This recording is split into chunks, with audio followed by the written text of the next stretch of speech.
At Fever Tree, we think whether it's a gin and tonic, a delicious mule, or a sparkling Paloma, if 3/4 of your drink is the mixer, shouldn't it be made with the finest ingredients, mixed with the best? Fever Tree.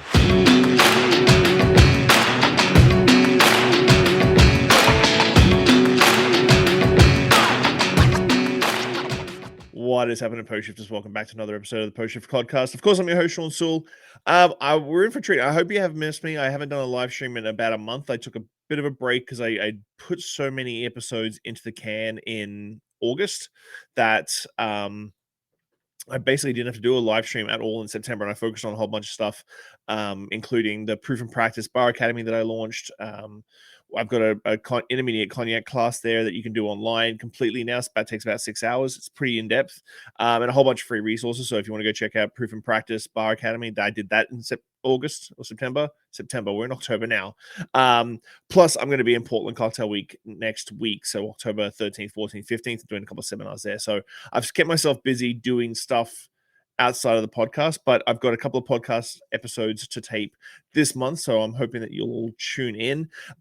Today's podcast is actually with Patrick Dooley, which I'm really, really, really looking forward to this one, because he's just about to launch the Boulevardier magazine, or relaunch the Boulevardier magazine, which is a modern reimagining of the original Boulevardier magazine that inspired the Boulevardier at Harry's Bar in Paris. And so just have a think about that as we're talking, because it's quite incredible. And the whole thing came out of actually an article in the back of Imbibe. Trying to get the angle right there. And I literally read this while having a drink by the fire, and I Instagrammed Patrick and I was like, "Hey, do you want to be on the podcast?" And like almost straight away, he's like, "Yep, let's do it." And it's his very first podcast. It's my 200th live stream, which is kind of insane. But yeah, like, going through this conversation, please pinch yourself and imagine being able to work at Harry's Bar in Paris, because if you've read any history or done your research on so many classic cocktails, I'm getting goosebumps. I'm getting goosebumps wanting to be in the basement where Patrick is sitting right now. Good morning for me. Good evening for you. How is everything? Good. Well, thank you for that intro. That's great. I have goosebumps myself, and I've been here for 4 years.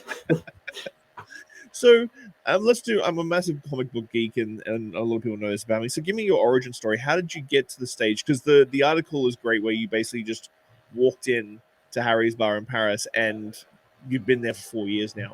How did that point get to there? I suppose, so I'm originally from New York, and I was working for a council member in the Upper East Side, but was evidently bartending on the side on the weekends, because New York is super expensive and needed multiple jobs just to make ends meet. And then at that point, basically my partner at the time got offered a really cool gig at a university here in Paris, and she was like, "Cool, this is COVID. I'm not really like vibing with New York being locked down.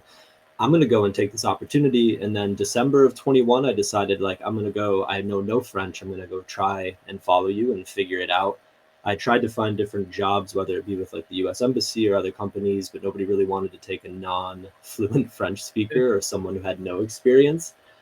And then was literally sitting at Harry's having a sidecar and then a Boulevardier when the owner was there, and we were chatting about stuff. We kept in contact on Instagram, had a little bit of a Zoom call, and then I think at the end of my month that I was searching and staying there with my partner at the time, I was like, "Yeah, I'll work here for a week for free if you'll give me a shot." And then they did. Wow. So we were in the green room. Please have to retell the story about you're in the basement of Harry's Bar. What was that initial experience when you got that job?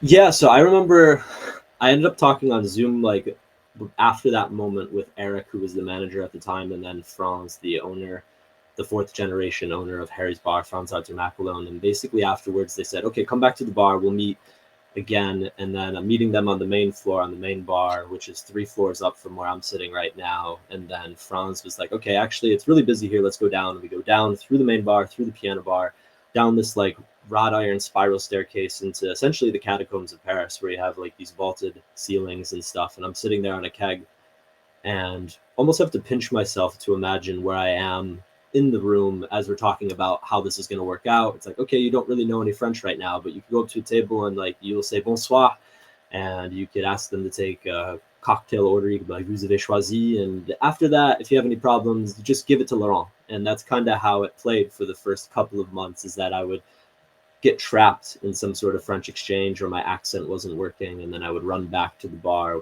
with like my tail between my legs, being like, Laurent, what the hell did they just say? Is your French good now? It's not bad. I feel pretty solid.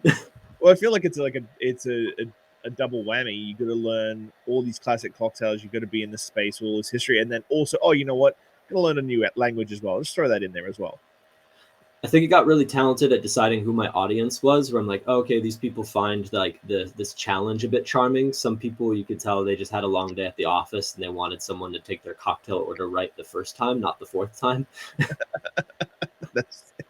When was that moment when you were at Harry's in those first couple of months that you were like, after that week free stage, that you were like, oh, okay, I can see myself embedding myself into this piece of history? I think I didn't realize how much of a cocktail geek I was myself and how many books I'd read and absorbed until all of a sudden people are coming and asking about these cocktails. And then you wait, oh, wait, yeah, that's a Harry's cocktail. Oh, yes, that's also a Harry's cocktail. And just kind of dispensing this information. Or, for example, I was the first American to work here in 55 years, and we have all of those university pennants that are on the wall. And when somebody comes in, they'll be like, where's Virginia Tech? And you have somebody who might be working on the floor who has never heard of that university before, let alone understands like the collage of 1,000 different university pennants that's in there. It's more fun to be able to kind of tease people to finding where their flag is. So when, with all this history that's with Harry's and the sort of embedded of thing, what's the sort of clientele that are going to Harry's in this day and age? Obviously, you've got a massive tourist population that's going to be trying to get into a place, but does it have a lot of regulars? Does it have a lot of people that you have come in on a regular basis to enjoy drinks? Yeah, no, I'd say that it's a very surprising place in the sense, and that was definitely intimidating, where I didn't want to be behind the bar. I definitely felt more comfortable at first on the floor. One, because it forced me to be in French and to try and progress at that at a much quicker rate. But then two, you would have these hardcore regulars that have been coming in for 20 years. And then maybe even before that, their, parents were coming in and their grandparents, and it becomes this kind of generational place where then you really don't want to mess up their experience. So how have you evolved Harry's? Harry's has made the top 500 bars and starting to get notoriety again outside of just being Harry's bar in Paris. How have you been instrumental in that, and sort of not necessarily modernizing Harry's, but bringing it back into the vernacular of modern day cocktail culture? I think the Boulevardier project, which we'll talk about, will be more of my piece, but I think the real person behind that push is Franz Artier, who is the fourth generation owner and Harry McAlone's great grandson. And he's, I believe, 35, 37. Sorry, Franz, that I'm divulging your age, but basically he wanted to kind of put Harry's back in the conversation and be like, yes, this is this institutional place, but it's also traditionally inventive. It's a place where you could still get, we had Sam Ross from Attaboy behind the bar whipping up paper planes and penicillins, and we sold out of hot dogs on the 4th of July. So I think that's where he inserts people into these really fun events that I think could only go down in a place like Harry's. Yeah, and who would not want to be behind the bar at Harry's bar in Paris? Yeah. So 100%. with the evolution of this sort of expansion into the modern era of cocktail culture, how did you sort of pitch the idea of Boulevardier to France and sort of like build out this idea of bringing back the Boulevardier? What was the backbone of that? I think for me, going back to that Imbibe article that you stumbled upon, very luckily, was that many of the times that I spent down in the basement on my breaks here in Harry's in the Cav was just kind of exploring. You'll have old bottles that existed from the 40s that are down here, old Amari, vintage Campari and stuff, where I just never seen anything that old or a collection. So just for my own geek, I was wanting to scratch that itch and just spending time uncovering anything dusty. In that time, too, there was piles of Le Monde and all of these old newspapers and magazines and clippings throughout the generations of people that have been here that were just kind of left to the side. especially the English literature ones, as I don't think any of the French bartenders here wanted nor cared what was in those piles. And that was kind of what led me to discovering the Boulevardier. It was from an illustration that I found in there that kind of mentioned the magazine. I had read in Meehan's bar manual that it was a magazine before it was a cocktail, but I'd never seen an example. And then that caused me to just go pester Laurent, our head bartender for 25 years, and being like, have you ever seen this magazine? And then he introduced me to people. And basically, anytime any journalist or person that might have any historical background, whether it be David Wondrich or Jared Brown and Anastasia Miller, when they would come into town, I would just be like, hey, it's like, please help me follow the leads to this, until eventually I found them all in an archives here in Paris and was able to see it all. And Wow. that was, That's crazy. And how many issues? They had everything. So it lasted 5 years, from 1927 to 1932. They did one issue a month. So I don't know what the math is on that, but it was kind of bound into these 5 different anthologies for each year that were in the archives. The last person that checked them out before me was in the 80s. I have no idea who they were or what their project was, but it was during that time I just was so impressed by the old 20s artwork, and there were so many mentions of Harry's Bar and other institutions that still exist in Paris to this day that are just really funny, where you can see that the city hadn't really changed. And I think that's what intrigued me and made me even more obsessed and wanting to double down and being like, oh yeah, we should probably do something with this. At first I wanted it to be like a coffee table book, and then it progressed to being let's make it a modern magazine where you have old meets new. And that's where it is now. Nice. And so when you decided to bring it back, what was the non-negotiable that you had in your brain that that you refused to compromise when it came to defining the soul of the magazine? Ooh, that's a good question. I think the whole process was a learning and negotiation. I think and managing my own expectations. I think at first, because we had such people that wanted to collaborate with us all the time, whether it be Jack Carlson when he had Rolling Blazers and doing these fun collabs, I just thought, okay, cool. If I go say, hey, I'm Patrick from Harry's Bar and I have this cool project, they'd want to work with me. But that definitely was not the case. I remember we went out to Taschen and tried to do it as like a coffee table book, where I was like, yeah, I'll bring you to the archives. I'll give you all the scans and you can do all this work. And then we'll have this beautiful thing. And they're like, no, it does not work like that, Mr. Dooley. Goodbye. Same thing with other just cool niche publication houses here in Paris. I think I got an education in that over that experience. And I think that's what taught me to negotiate the whole project, and probably is what made it as cool and feels as grassroots as it does. Because then at first it was just me, and little by little, as I was exploring this idea and talking to more people about it and getting more people to believe in it, I would find other really incredibly talented people that would help me connect the next piece, whether it be Katie Berry, who is our web designer, who made an incredibly beautiful website to house all of it. Originally, I just wanted a landing page where I'm like, yeah, it'll be a PDF and people can scroll. Or if it was Paige Miller, our actual editor, who has such a great art background, where she was able to make the layouts have this really great soul behind it. Whereas for me, it kind of felt like when I was touching it, it was very much a college thesis paper kind of format. Now it actually feels like a real magazine when you hold it. So what is for you is how are you balancing out the nostalgia of the original magazines, which you've touched? Not too many people can say that they've actually held in their hand original Boulevardiers. Now that you've seen and read and looked through the nostalgia side of things, but how are you taking that and becoming a more modern twist on the Boulevardier while still being very grounded in nostalgia? I think what's cool is that Harry's is a heritage brand. We have a lot of friends that also have heritage as well. For example, there's Obersi, that is a shoe manufacturer here, and they're just about as old as Harry's, so they could go to their archives and find us a vintage, advertisement that we could plug in, and now it's period accurate. I think a lot of it that was super cool was getting to work with different houses, whether it be Remy Cointreau, Campari, or Giffard, and how I could just shoot them an email and they thought the project was really interesting. And then maybe a few months later, something would apparate and I would have this really beautiful 1927 or 1930s illustration that I can just kind of pop in. And now it feels it has modern text, but then all of the artwork is period accurate. Nice. And I was reading there's an article or a piece of literature from Hemingway that hasn't been seen in 100 years. Where'd you find that? So that was in the Boulevardier, like in the anthology books, and I think that was the moment. That was like the moment where I thought, okay, this is my Indiana Jones moment. This belongs in a museum. And I had no idea how it was going to happen. I remember I shot an email over to Simon and Schuster to be like, do you want to talk about this? And nobody got back to me. I just was very blessed that I had one of Patrick Hemingway Adams, who is the great-grandson of Ernest Hemingway. One of his friends just so happened to be at the bar, and he was drinking, and I was just rambling about this project and showing people all the scans on my phone because they were ordering Boulevardiers.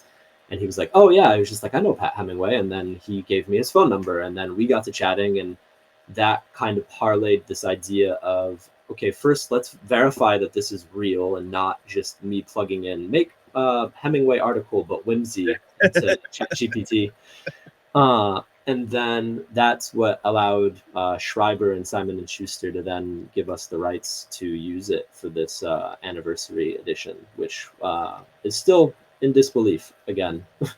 Wow.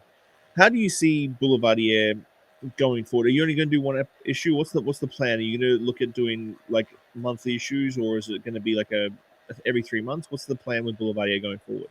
Going forward, so it's been an immense amount of success. I didn't really know how to gauge the demand in the beginning, so it was kind of linked to a Kickstarter program. Yep. So with that being said, in 2 weeks we reached funding, and people are still backing it, and you still can go and buy your copy. Please go buy a copy.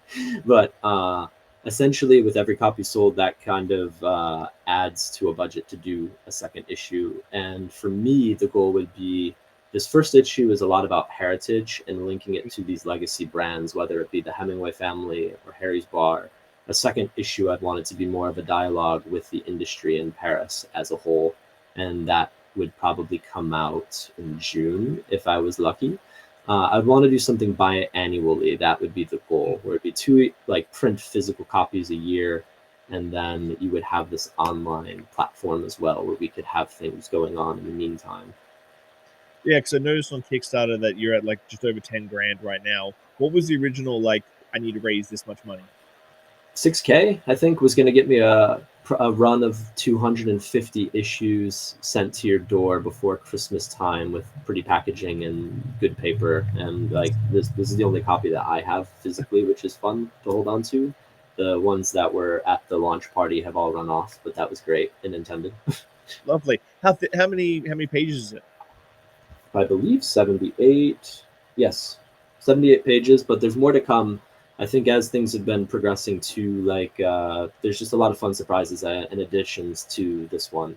So I'm excited. Well, I'm going to make sure I put my link up on my Instagram so that everybody can go and buy a copy. Please, thank you.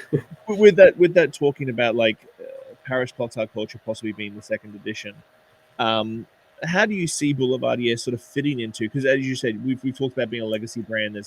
Paris is definitely like one of those hotbeds of like legacy brand cocktail bars.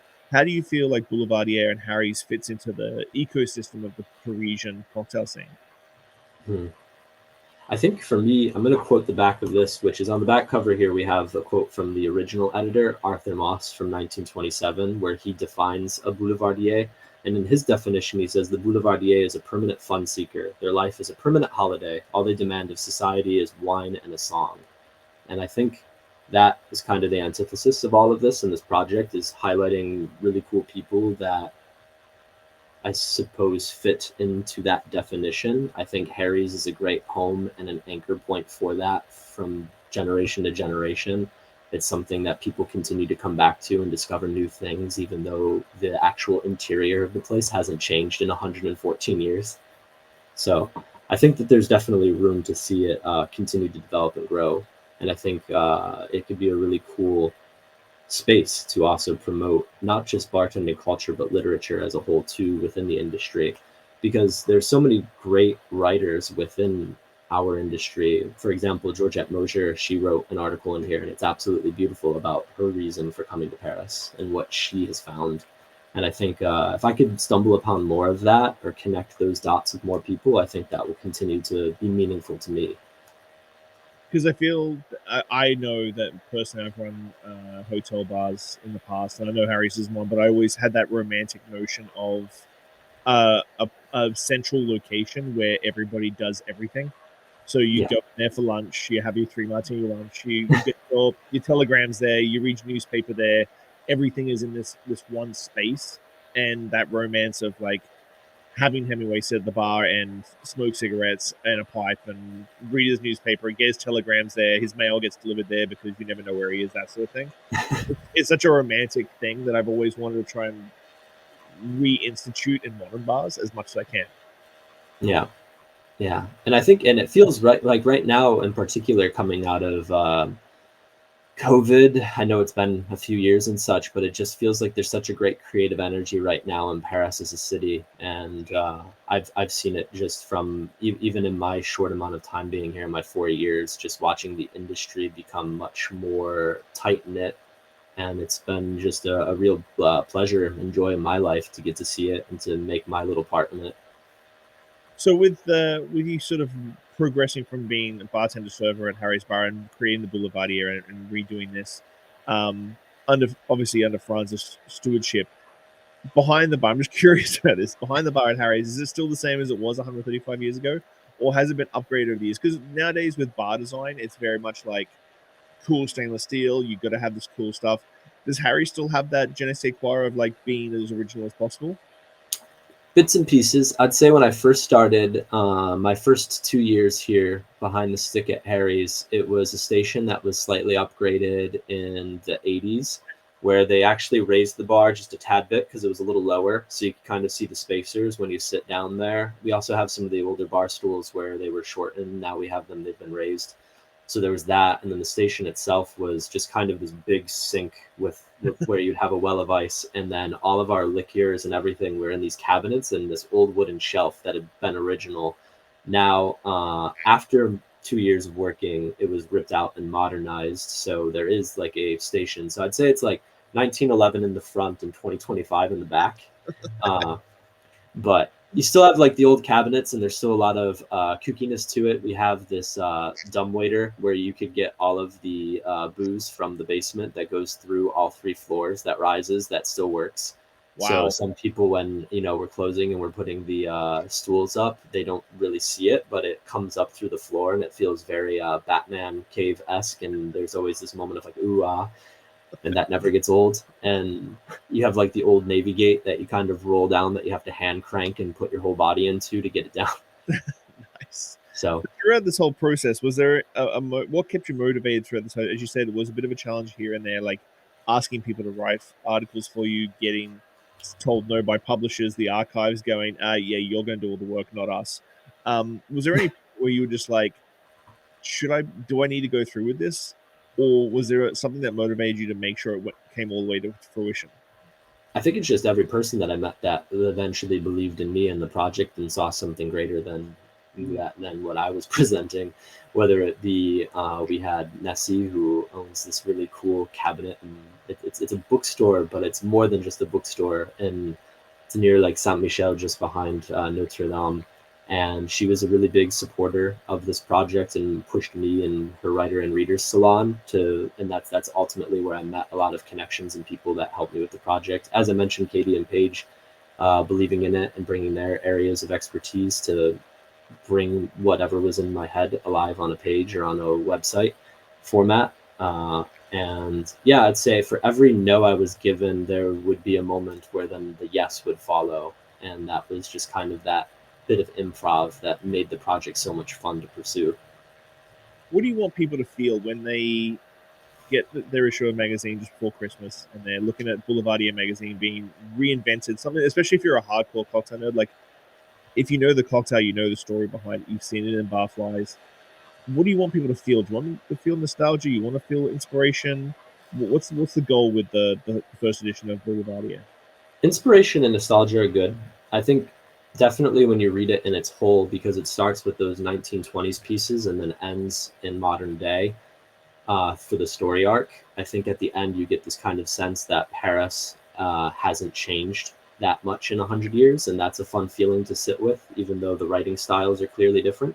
However, I think overall, I hope that when people read it front to back and put it down, that they kind of come away with this experience of being like, great writing is important and it deserves a place to live, and it should be something that is in your hands, tactile, that you can hold and share with people, and not just be on your phone. Mentioning that, you were mentioning like you're going to be like obviously putting more stuff up on the website as you go forward before the second edition. How are you going to balance out that sort of tactile? Because I still have, I actually looked it up today. My Imbibe subscription goes back to 2019, and it gets renewed every year. I get a magazine in the mail. I prefer tactile. That's why I've got so many books. I've got a billion things on the website. It's like tagged and all that sort of stuff, but books are just always better. How are you going to balance out that tactile nature of the magazine with online presence as well? Because online presence is so important these days. You can't ignore it. Yeah, and I think that's where, again, just to highlight Paige and Katie, just because of their talents, they both have such a great eye and design for things where, for example, in here, without spoiling the layouts, there's a lot of textures in here where you could have something like, I remember a client wrote on the back of a coaster a line from Don Draper in Mad Men, which is on the back here. It says, "What is happiness? It's a moment before you need more happiness." And he wrote that. He like crumpled up the coaster, but I kept it in my pocket, and then I put it through a scanner, and like that's in here, but like overlaid on top of some old 20s artwork, but then also underlaid with this real high res photo of the Seine in Paris.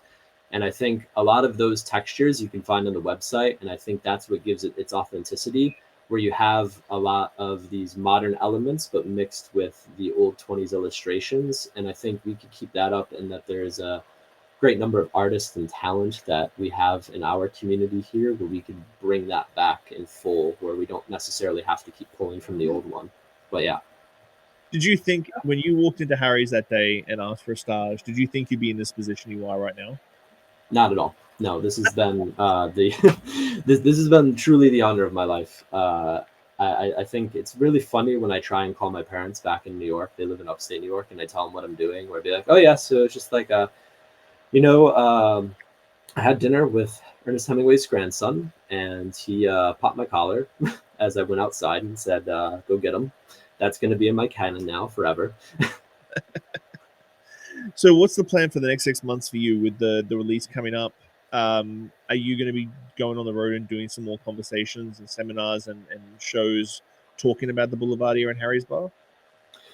Yeah, so basically the Kickstarter campaign ends on October 31st, and then we'll get the first print run going probably mid-November and into people's houses before Christmas. But in that in-between time, we plan on doing different pop-ups, conversations. For example, this week is Fashion Week. Next week will be Art Week, and we hope to do some things with that here in Paris, as well as just going into different bookstores and talking to folks about getting it stocked. And that's kind of where the, I guess, grassroots nature of this project is going to naturally evolve and turn into this project. More podcasts. It's been great to be on yours for the first one, but I obviously hope to get to shout about this and get a pulpit and be able to get as many readers, get this in the hands of many readers as possible. You and Franz going to do a massive tour around the world? Just get him up on stage? Honestly, Franz would have probably been on here right now, but he is on a plane as we speak to Hong Kong to do 50 Best with Barry. Oh, that's fantastic. See, that's just fantastic.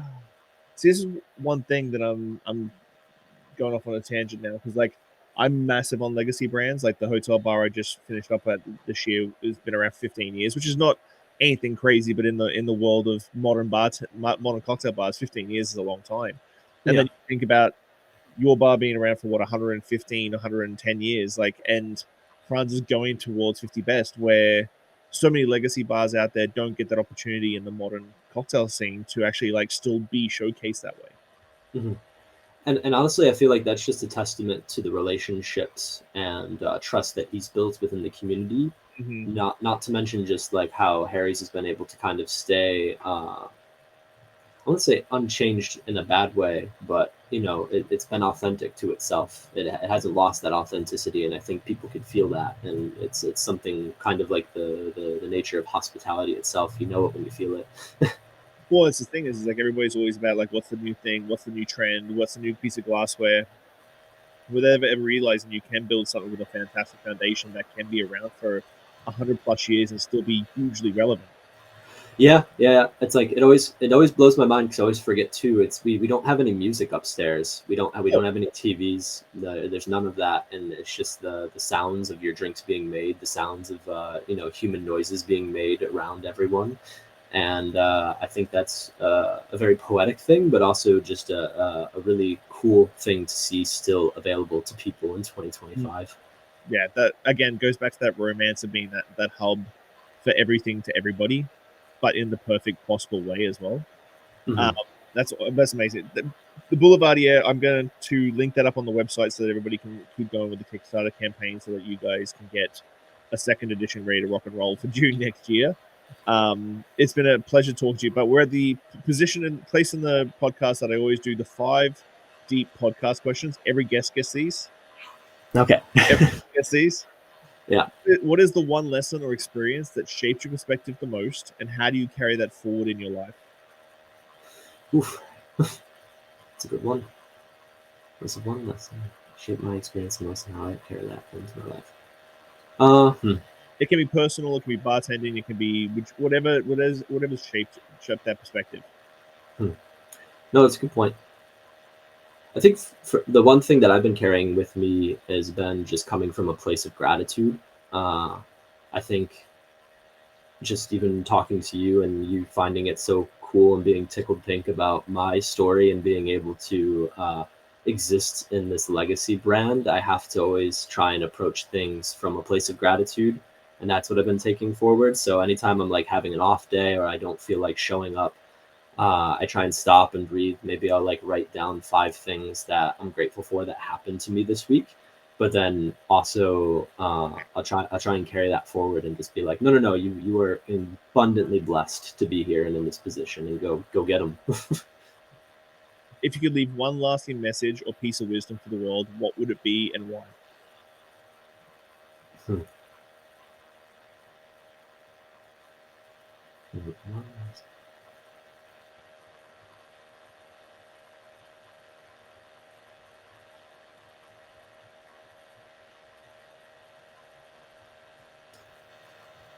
I think that your stories will probably travel twice as far as you do. So take care to make the most of them. Wow. Looking back on your journey, what is something you wish you had understood earlier in life? Probably that you can't plan for everything. I'm overly obsessed with being organized with my calendars and want it to all go accordingly. Even today, with this, with just there's delays in flights and people have to reroute and do things, and that's just life and how it happens. And I've gotten abundantly better at pivoting and being able to accept that, but in the beginning, not so much. How do you define success, and has your definition of success changed over time? Mm.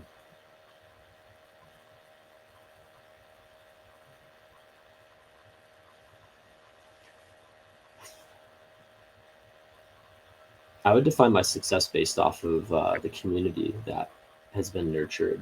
And I think the only thing that has changed about it in time is that that community is not only grown, but it's deepened to a degree where I'm always kind of taken back by how many incredible people I either get to work with or I'm surrounded by or are supporting me. And yeah. What do you hope your legacy will be, and what steps are you taking to build it? I hope my legacy is that if people were to look back at me and be like, oh, I was just like, what about that Patrick Dooley guy? Probably that I'm a professional softie, that I just like way too hopelessly I romanticize things way too much, which is probably how this magazine went about too. It's just like through just romanticizing it from day one and being like, oh yes, this could be this incredible thing, and it's going to be, and now it is. That's amazing. So I'm going to put the link up. I'll put it up on Facebook and LinkedIn today as well, just so that everybody can go to the Kickstarter as well to make sure that they get a copy, because I'm going to Kickstarter straight after this, and I'm going to order a copy because I need to have this in my life, because I'm a massive Negroni family nerd. So like I've done seminars just on the Negroni family, and it's one of my most famous cocktails is part of like offshoot of that. It's called a Drunk Uncle. Okay. And that cocktail is way more famous than I am.